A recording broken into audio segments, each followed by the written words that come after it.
এখানে সব ধরনের সবজি নিয়ে নিয়েছি। কাঁচকলা, পটল আছে, টমেটো, ভেন্ডি, কুঁদলি, কাঁকরোল সব রকমের আছে। এই একটা সবজি তরকারি করব, এমনি খেতে চায় না সবজি, তাই ভাবলাম একটু অন্য ধরনের করি। ওখানে একটু চিংড়ি মাছ নিয়ে নিয়েছি,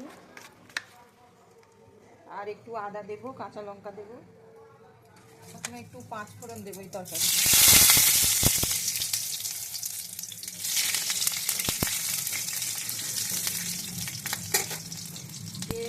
এই যে চিংড়ি মাছগুলো দেবো।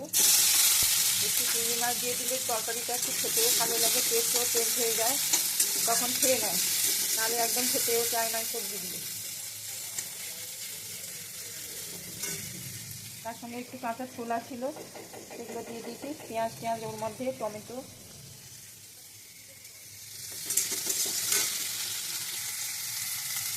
চিংড়ি মাছ ভেজে নিয়েছি, ওর ওপরে একটু আদা দিয়ে দেবো।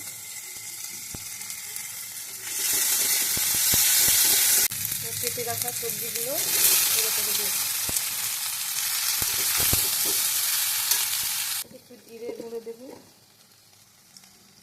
হলুদ, লঙ্কার গুঁড়ো, লবণ।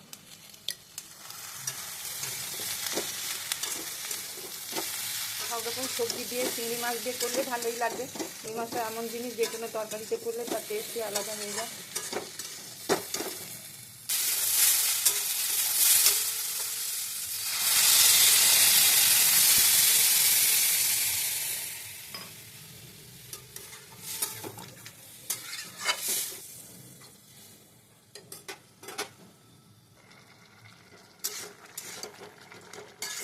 একদম শুকনো করব না, এইভাবেই রাখবো, খেতে সুবিধে হবে।